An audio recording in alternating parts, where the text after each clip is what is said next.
ملتان کی تاریخ اتنی ہی قدیم ہے جتنی انسان کی خود اپنی تاریخ۔ ملتان کی قدامت پر غور کریں تو اس میں پاکستان اور ہندوستان کو کیا پورا جہاں سما سکتا ہے۔ موہنجو دڑو اور ہڑپا جیسے سینکڑوں نہیں بلکہ ہزاروں شہر آباد ہوئے مگر گردش ایام کا شکار ہو کر پھر صفحہ ہستی سے مٹ گئے، لیکن بزرگ شہر ملتان ہزاروں سال پہلے بھی زندہ تھا اور آج بھی زندہ ہے۔ ملتان کو صفحہ ہستی سے ختم کرنے کی کوششیں کرنے والے حملہ آور خود نیست و نابود ہو گئے اور ان کا آج کوئی بھی نام لیوا نہیں ہے، مگر ملتان آج بھی اپنے پورے تقدس کے ساتھ زندہ ہے اور زندہ رہے گا۔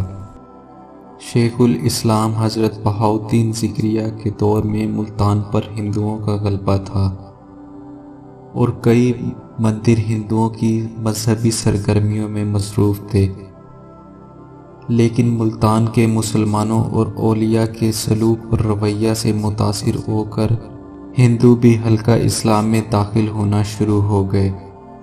ذکریہ صاحب نے اس دور میں ایک مدرسۃ الاسلام کے نام سے ایک تعلیمی ادارہ قائم کیا جو آج کل دنیا کی عظیم یونیورسٹیوں میں شمار ہوتا ہے، جسے بہاؤالدین ذکریہ یونیورسٹی کے نام سے پکارا جاتا ہے۔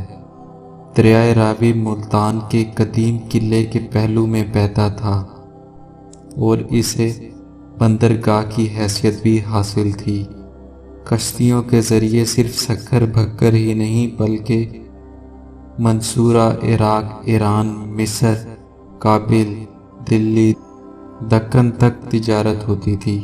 اسی طرح ملتان کو دنیا کے بڑے علمی، تجارتی اور مذہبی مرکز کی حیثیت حاصل ہوئی اور صرف ہندوستان ہی نہیں بلکہ پوری دنیا میں اس خطے سے اسلام کا پیغام پہنچا۔ ملتان کو اصل شہرت اسلامی عہد حکومت میں حاصل ہوئی جب نوجوان سپہ سالار محمد بن قاسم نے 712 عیسوی میں لشکر کشی کی اور یہاں تقریباً 10,000 عرب آباد کیے، ایک جامع مسجد تعمیر کروائی۔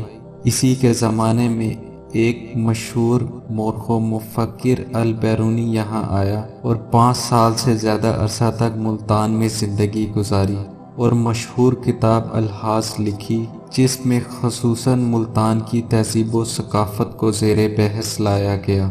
قیام پاکستان کے بعد ملتان نے کافی ترقی کی۔ پرانا شہر تو اپنی تنگ گلیوں اور بازاروں سمیت 6 دروازوں میں گھرا ہوا تھا: دلی گیٹ، لوہاری گیٹ، حرم گیٹ، باغ گیٹ، بوہر گیٹ اور دولت گیٹ۔